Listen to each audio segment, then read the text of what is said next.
them is a common human tendency that can lead to misunderstandings, conflict, and hurt feelings.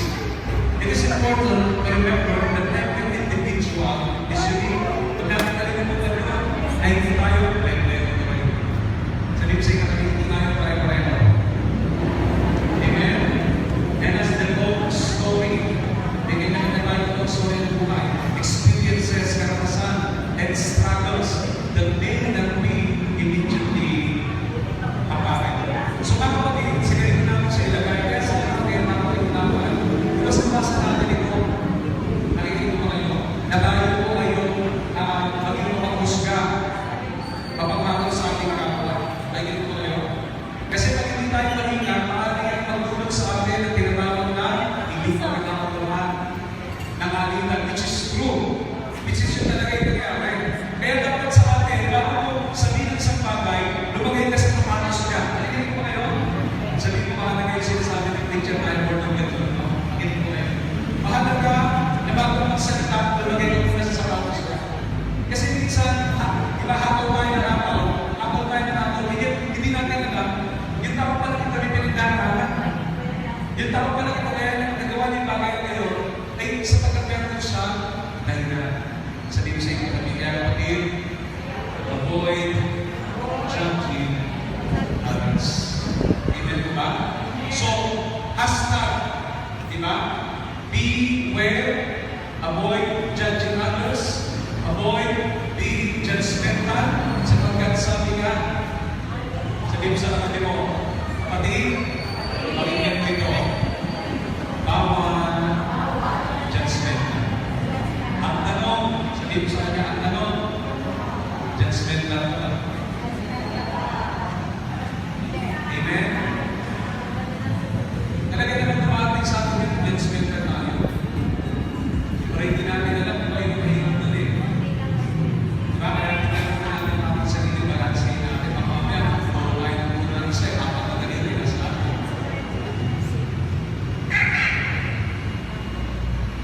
Sila natin mahirap. Pwede mo kayo walang pa.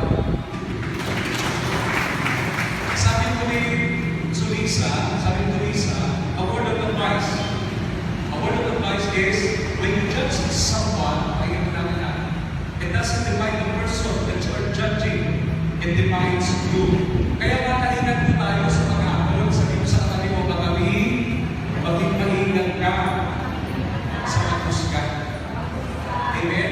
Kasi ang sabi ng brothers and sisters, kapag nag-uhusga ka ng ibang tao, hindi ito tumutukoy sa tao inuhusgahan mo. Ito ay tumutukoy sa iyo. Kaya pagkakon ka ng atol sa tao mo, brothers and sisters, ang inaatulan mo sa sarili mo.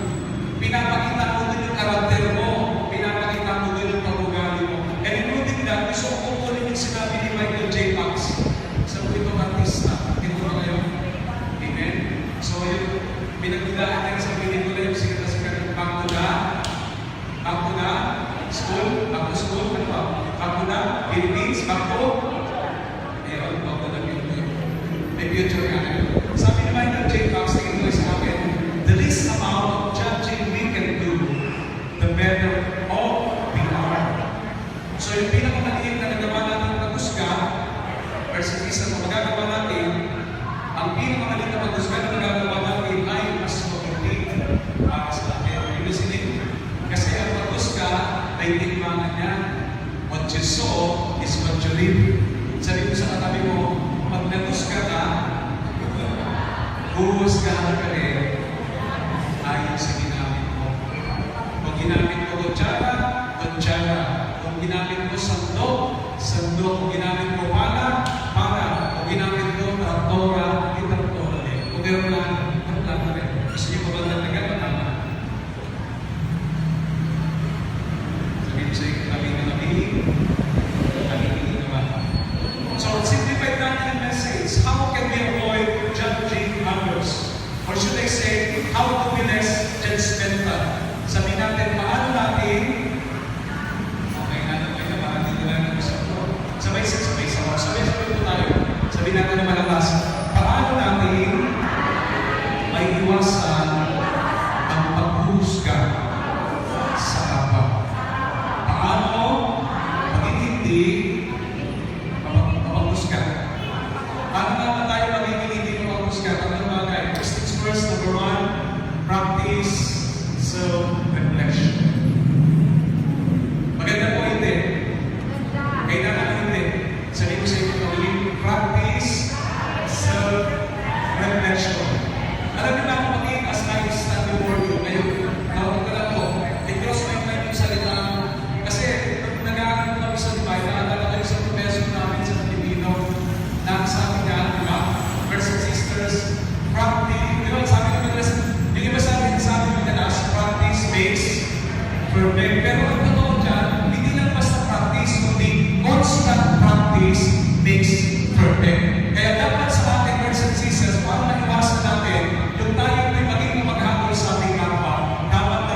magsanay at magtingnay para sa iyong sarili.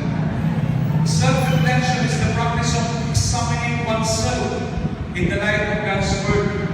It is a way to grow in faith and live with purpose. Ano gusto sabihin? Ang pagninilay sa sarili or self-reflection ay ang pagsasanay ng pagsusuri ng sarili batay sa salita ng Diyos. So, ang pinakasukatan natin, ang pinakabatayan natin, ang pinakagagawin natin na magandang pamamaraan para masuri natin ang ating sarili ay walang iba kundi ang salita ng Diyos. Basta kami na nakikinig. Nakalimutan niyo magsabi ng praise na Lord. Amen po ba? Ang batayan ng pagsusuri sa sarili ay Word of God. At ito ay isang paraan para nababog sa pananampalataya at mabuhay ng may nalulungin. Nakikinig po kayo. Hindi lang po tayo nandito for the sake of attendance. Hindi lang po tayo nandito for the sake of praising, for the sake of religious activities. Dapat tinitingnan natin lagi. Dapat yung salita ng Diyos, ginagawa natin sa amin. Ako ba'y nabubuhay sa katotohanan? Ako ba'y kumakain sa katotohanan ng Diyos? O yung gusto ko pa rin ang nasusunod? Kasi pag hindi, brothers and sisters, nakikinig mo kayo. At kung nagagdag mo hindi, magandang pagdilinig mo. Sabihin ko sa iyo kami, nakikinig ka lang. In 2 Corinthians chapter 13, verse 5, Paul encourages believers to examine themselves to see if they are in the faith.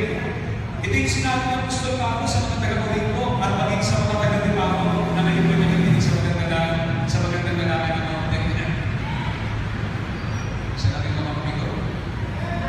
Naging dalaman. Walang panami sa lakas. Ano sabi niya? Sulitin niyo po sarili. Kung talagang may pananampalataya kayo ng Kristo, tingnan niyo mabuti niyong sarili. Hindi niyo ba alam na si Kristo ay nasa inyo? Maliban na lang kung hindi kayo tunay na mananampalataya. Ang tunay na mananampalataya, nasa na si Kristo. At yung mga tao na kay Kristo, sinusuri niya kanyang sarili namin. Kasi ang pamumuhay sa mananampalataya, ito po yung nakakahulugan ng pagkilos ayon sa kalooban ng Diyos. So kung hindi ka noon, you are outside of ginatawag natin living in faith. Maganda yung lumatanong tayo sa bahay ng Diyos, pero mas maganda kung may nangyayari pagbabago sa kalooban ng ating pagkatao papunta sa labas. Sabi natin, self-reflection. Kaya pwede mong tanong sa sarili mo, am I doing the will of God? Nagiging mo kayo? Sabi niyo nga sa sarili, ginagawa mo ba yung kalooban ng Diyos? Amen ba? Tinitingnan mo ba yung mga pagkakamali mo? O kung ka na nakatingin sa iba? Nakikinig mo ba kayo? Kasi ito yung sinasabi dito, brothers and sisters, Matthew chapter 7, verse 3 and 4, sa ASND, which simply means ang salita ng Diyos. Sabi niyo po, ang salita ng Diyos. Bakit po pinipuna ang buwing sa mata, ang munting buwing sa mata ng kapwa mo? Pero hindi mo naman pinapansin ang malagroso. Kaya sabihin, ang gamit ko, malagroso.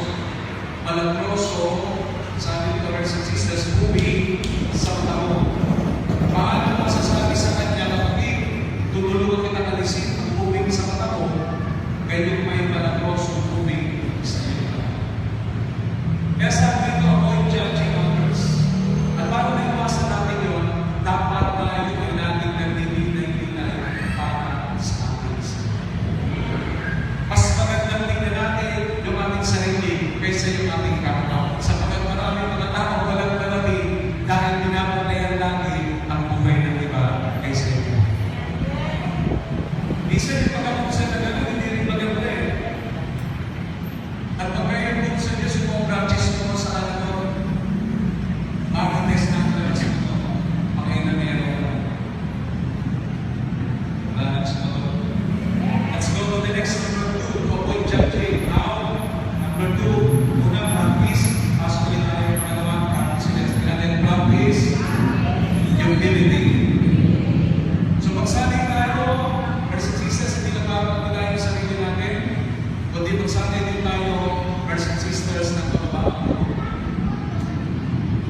Sabihin natin, magsasanay ako ng mababaan ko. Now, the Oxford Dictionary in its 1998 edition describes humility as low self-regard and a sense of unworthiness. Ayon sa Oxford, Dictionary ng Oxford, sa edisyon nitong 1998, ang pagbabang loob ay nilalarawan bilang mababang pagtingin sa sarili at pakiramdam na hindi karapat-dapat. So ito daw po yung sabihin ng mababang loob. Amen po ba?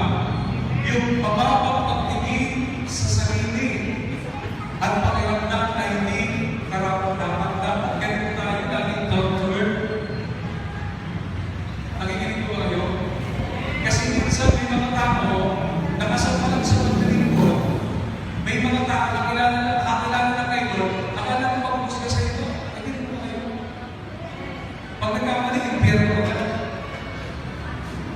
Amen po ba? Dapat mababang natin. Sa pagkatag Diyos ko'y sumasama sa mga mababang loob. Humility in the Bible is presented as the practice of meekness. Sabi natin meekness. Amen? Siya po yung nilalarawan, brothers and sisters, at ang damahal, no? Pinapakita bilang kaabutan. Amen po ba?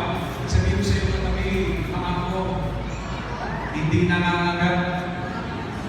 Yung ba yun? Sabihin ng mga kababang ko, amen? Obedience to God, obedient meekness, obedience to God, sa natin obedience to God. Amen? Andun yung pagsunod sa Diyos, respect of self and others. Andun yung pag-aala sa sarili at sa iba. Ay, ganun ba kayo? At nandun yung kinatawag natin pagpapakababa at kababaan ko.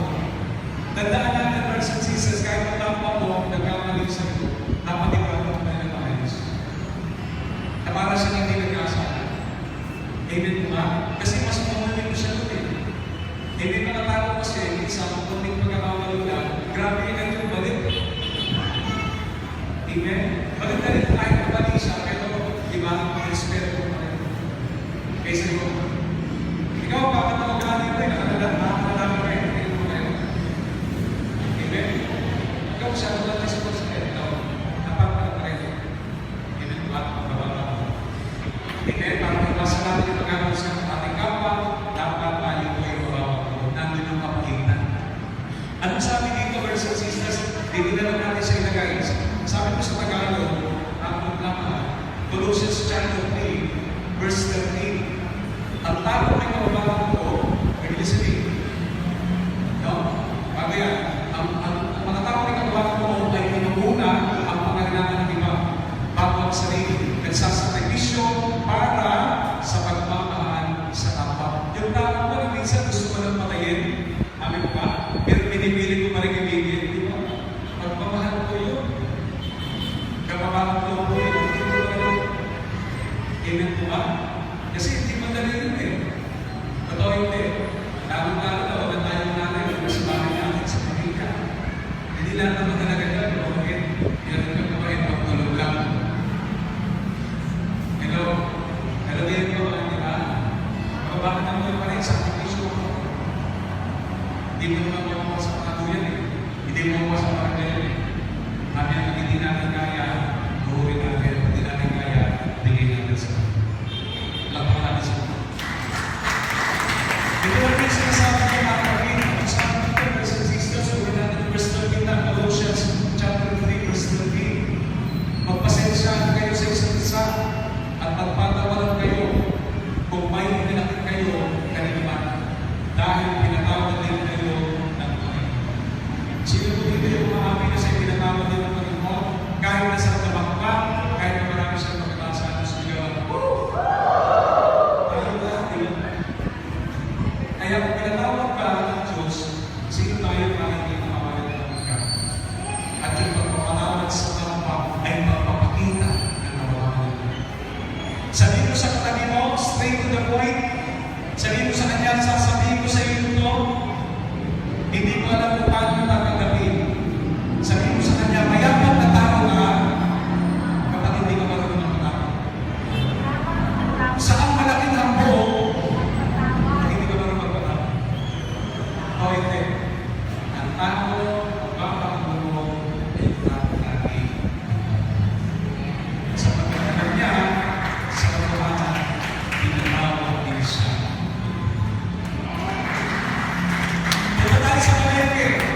balik eh, magkano po sa kilo? Pag hindi, pwede ko ba mag-30 na lang? Wala akong kasalanan. Pero hindi na lang. Ganun po ba? Maraming mga tao gusto, di ba? Gusto. Pahingin natin ang tawag. Pero hindi na lang